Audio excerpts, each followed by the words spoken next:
Letter 8 to his brother Israel at college, written in the time of his extreme illness in Boston a few months before his death.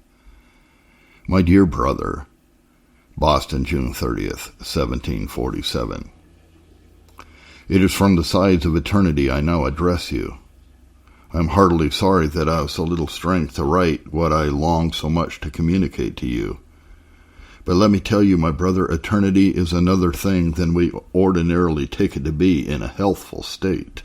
Oh, how vast and boundless! Oh, how fixed and unalterable! Oh, of what infinite importance is it that we be prepared for eternity! I have been just a-dying now for more than a week, and all around me have thought me so. I've had clear views of eternity, have seen the blessedness of the godly in some measure, and have longed to share their happy state as well as been comfortably satisfied. That through grace I shall do so, but oh, what anguish is raised in my mind to think of an eternity for those who are Christless, for those who are mistaken and who bring their false hopes to the grave with them. The sight was so dreadful I could by no means bear it. My thoughts recoiled, and I said, under a more affecting sense than ever before, who can dwell with everlasting burnings?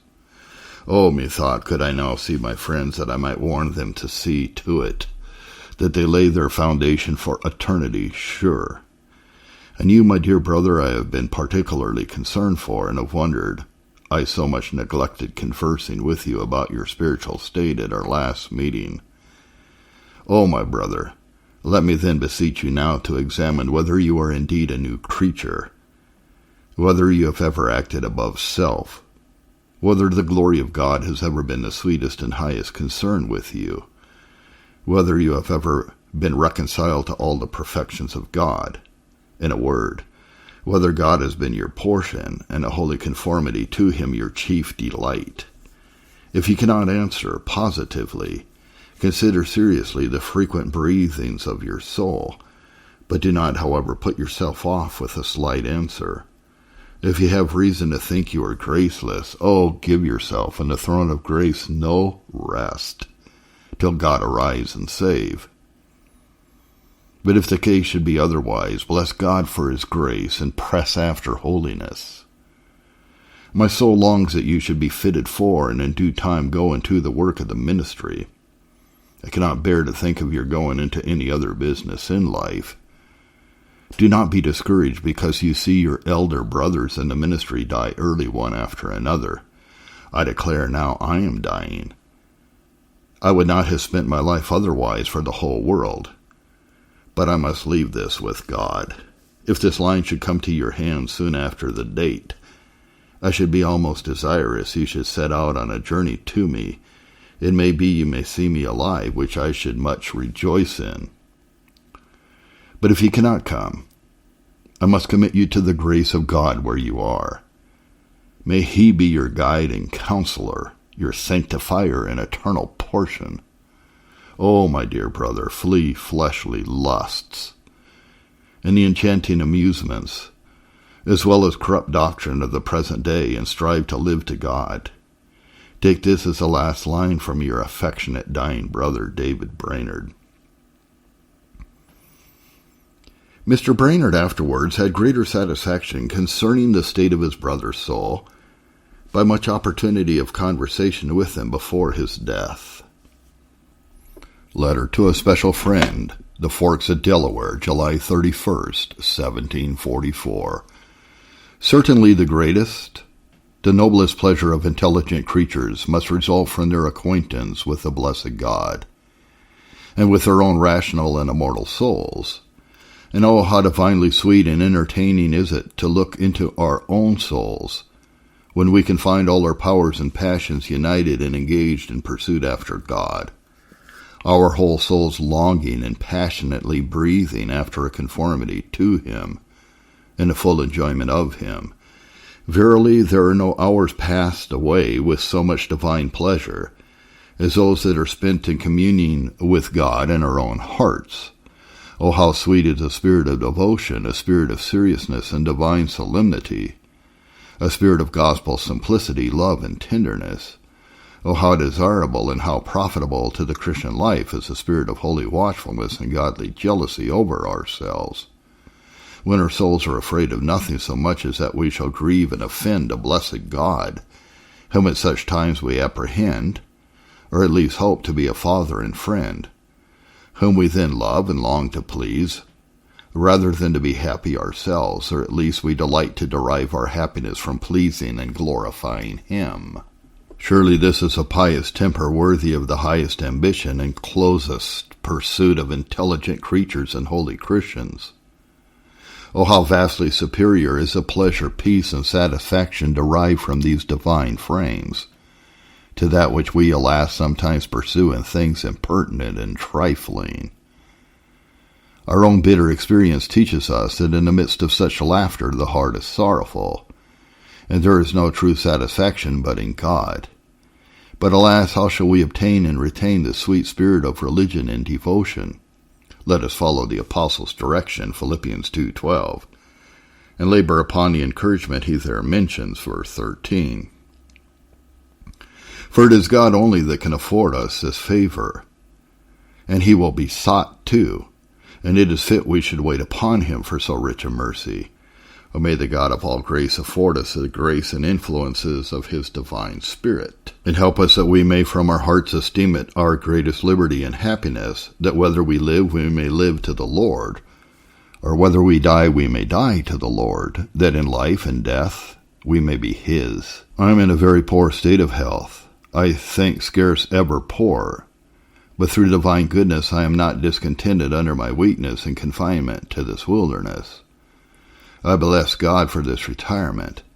I never was more thankful for anything than I have been of late for the necessity I am under of self-denial in many respects. I love to be a pilgrim and stranger in this wilderness. It seems most fit for such a poor, ignorant, worthless, despised creature as I. I would not change my present mission for any other business in the whole world. I may tell you freely, without vanity and ostentation, God has of late given me great freedom and fervency in prayer, when I have been so weak and feeble that my nature seemed as if it would speedily dissolve. I feel as if my all was lost, and I was undone for this world, if the poor heathen may not be converted. I feel in general different from what I did when I saw you last, at least more crucified to all the enjoyments of life. It would be very refreshing to me to see you here in this desert, especially in my weak, disconsolate hours. But I think I could be content never to see you or any of my friends again in this world, if God would bless my labors here to the conversion of the poor Indians. I have much that I could willingly communicate to you, which I must omit till Providence gives us leave to see each other. In the meantime, I rest your obliged friend and servant, David Brainerd. The next letter to a special friend, a minister of the gospel in New Jersey, the Forks of the Delaware, December 24th, 1744. Reverend and dear brother, I have little to say to you about spiritual joys and those blessed refreshments and divine consolations with which I have been much favored in times past. But this I can tell you, that if I gain experience in no other point, yet I am sure I do in this, namely, that the present world has nothing in it to satisfy an immortal soul, and hence, that it is not to be desired for itself, but only because God may be seen and served in it. And I wish I could be more patient and willing to live in it for this end than I can usually find myself to be. It is no virtue, I know, to desire death, only to be freed from the miseries of life. But I want that divine hope which you observed when I saw you last was the very sinews of vital religion. Earth can do us no good. And if there be no hope of our doing good on earth, how can we desire to live in it? And yet we ought to desire, at least to be resigned, to tarry in it, because it is the will of our all-wise sovereign. But perhaps these thoughts will appear melancholy and gloomy, and consequently will be very undesirable to you. And therefore I forbear to add, I wish you may not read them in the same circumstances in which I write them. I have a little more to do and suffer in a dark, disconsolate world, and then I hope to be as happy as you are. I should ask you to pray for me, were I worth your concern. May the Lord enable us both to endure hardness as good soldiers of Jesus Christ, and may we obtain mercy of God to be faithful to the death in the discharge of our respective trusts. I am your very unworthy brother and humble servant, David Brainerd. Letter 9. To a young gentleman, a candidate for the work of the ministry, for whom he had a special friendship, also written at the same time of his great illness and nearness to death in Boston. Very dear sir, how amazing it is that the living who know they must die should notwithstanding put far away the evil day in a season of health and prosperity, and live at such an awful distance from a familiarity with the grave and the great concerns beyond it. And especially it may justly fill us with surprise that any whose minds have been divinely enlightened to behold the important things of eternity as they are. I say that such should live in this manner. And yet, sir, how frequently is this the case? How rare are the instances of those who live and act from day to day as on the verge of eternity, striving to fill up all their remaining moments in the service and to the honor of their great Master. We insensibly trifle away time, while we seem to have enough of it, and are so strangely amused as in a great measure to lose a sense of the holiness and blessed qualifications necessary to prepare us to be inhabitants of the heavenly paradise. But, oh, dear sir, a dying bed, if we enjoy our reason clearly, will give another view of things. I have now for more than 3 weeks lain under the greatest degree of weakness, the greater part of the time, expecting daily and hourly to enter into the eternal world. Sometimes have been so far gone as to be wholly speechless for some hours together. And oh, of what vast importance has a holy spiritual life appeared to me to be at this season. I have longed to call upon all my friends, to make it their business to live to God, and especially all that are designed for or engaged in the service of the sanctuary. Oh, dear sir, do not think it enough to live at the rate of common Christians. Alas, to how little purpose do they often converse when they meet together. The visits even of those who are called Christians indeed are frequently extremely barren, and conscience cannot but condemn us for this misimprovement of time, while we have been conversant with them. But the way to enjoy the divine presence and be fitted for distinguishing service for God is to live a life of great devotion and constant self-dedication to Him, observing the motions and dispositions of our own hearts, whence we may learn the corruptions that lodge there, and our constant need of help from God for the performance of the least duty. And, oh, dear sir, let me beseech you frequently to attend the great and precious duties of secret fasting and prayer. I have a secret thought from some things I have observed, that God may perhaps design you for some singular service in the world. On then, labor to be prepared and qualified to do much for God. Read Jonathan Edwards' treatise on the religious affections again and again, and labor to distinguish clearly upon experiences and affections in religion, that you may make a difference between the gold and the shining dross. I say labor here, if ever you would be a useful minister of Christ, for nothing has put such a stop to the work of God in a late day as the false religion, and the wild affections that attend it. Suffer me, therefore, finally, to entreat you earnestly to give yourself to prayer, to reading and meditation on divine truths. Strive to penetrate to the bottom of them, and never be content with the superficial knowledge. By this means your thoughts will gradually grow weighty and judicious, and you hereby will be possessed of a valuable treasure out of which you may produce things new and old to the glory of God. And now I commend you to the grace of God, earnestly desiring that a plentiful portion of the divine Spirit may rest upon you, that you may live to God in every capacity of life, and do abundant service for Him in a public one, if it be His will, and that you may be richly qualified for the inheritance of the saints in light. I scarce expect to see your face any more in the body, and therefore entreat you to accept this as a last token of love. From your sincerely affectionate dying friend, David Brainerd. P.S. I am now at the dating of this letter considerably recovered from what I was when I wrote it having lain by me some time for want of an opportunity of conveyance. It was written in Boston. I am now able to write a little, and so am removed into the country, but have no more expectation of recovering than when I wrote, though I am a little better for the present, and therefore I still subscribe myself your dying friend, David Brainerd. Letter 10. To his brother John at Bethel, the town of Christian Indians in New Jersey, written likewise at Boston when he was there on the brink of the grave, in a summer before his death. Dear brother, I am now just on the verge of eternity, expecting very speedily to appear in the unseen world. I feel myself no more an inhabitant of earth, and sometimes earnestly long to depart and be with Christ. I bless God he has for some years given me an abiding conviction that it is impossible for any rational creature to enjoy true happiness without being entirely devoted to him. Under the influence of this conviction, I have in some measure acted. Oh, that I had done so more! I saw both the excellency and necessity of holiness in life, but never in such a manner as now, when I am just brought to the side of the grave. Oh, my brother, pursue after holiness.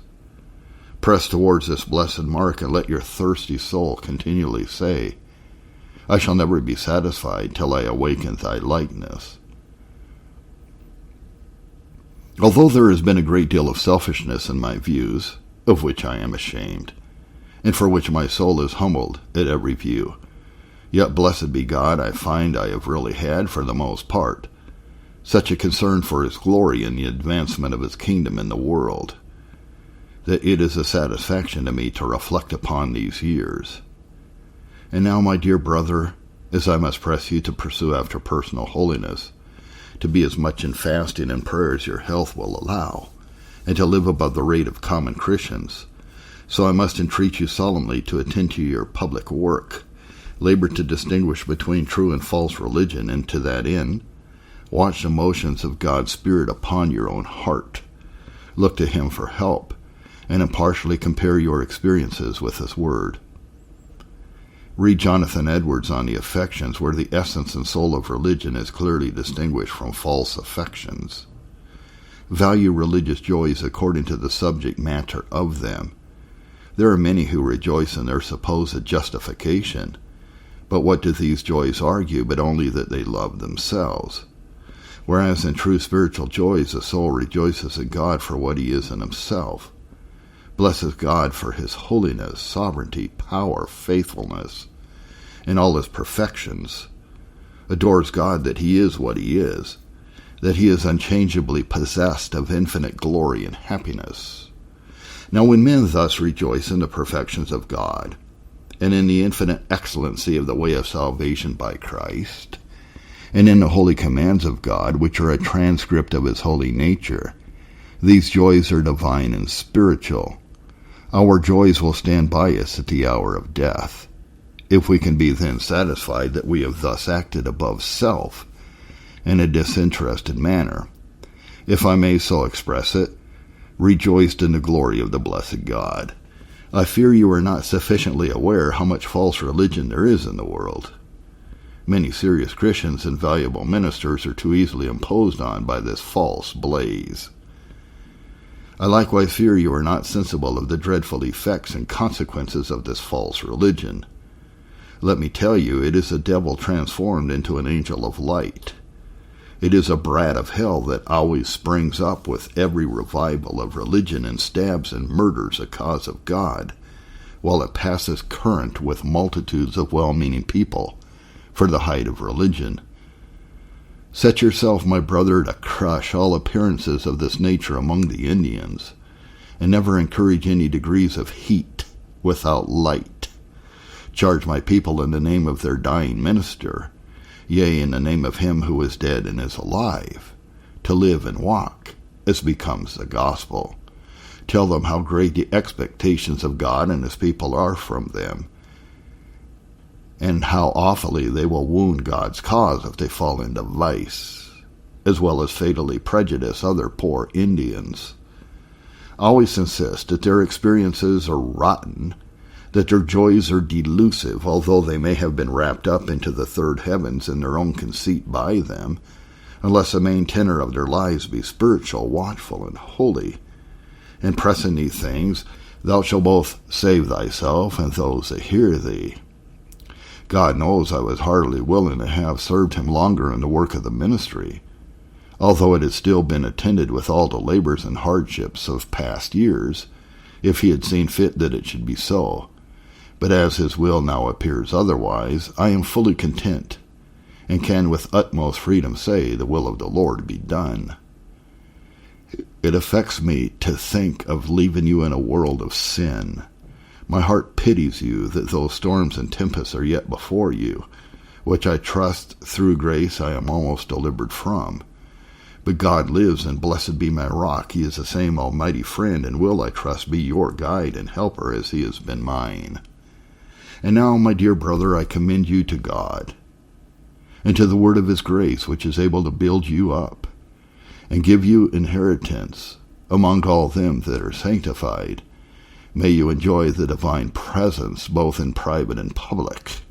And may the arms of your hands be made strong by the right hand of the mighty God of Jacob, which are the passionate desires and prayers of your affectionate dying brother, David Brainerd. The following appendix is Jonathan Edwards' comments on the publishing of David Brainerd's letters. I had at first fully intended in publishing this and the foregoing letters to have suppressed these passages in which my name is mentioned, and my discourse on a treatise on the religious affections recommended, and am sensible that by my doing otherwise I shall bring upon me the reproach of some. But how much soever I may be pleased with the commendation of any performance of mine, and I confess I esteem the judgment and approbation of such as David Brainerd worthy to be valued, and look on myself as highly honored by it, yet I can truly say things that govern me is altering my forementioned determinations with respect to these passages were these two. Number one, what Mr. Brainerd here says of that discourse shows very fully and particularly what his notions were of experimental religion and the nature of true piety, and how far he was from placing it in impressions on the imagination or any enthusiastical impulses, and how essential in religion he esteemed holy practice. For all that have read that discourse know what sentiments are there expressed concerning those things. And number two, I judged that the approbation of so apparent and eminent a friend, an example of inward vital religion, and evangelical piety in the height of it, would probably tend to make that book more serviceable, especially among some kinds of zealous persons whose benefit was especially aimed at in the book, some of which are prejudiced against it, as written in too legal a strain, and opposing some things in which the height of Christian experience consists, intending to build men upon their own work,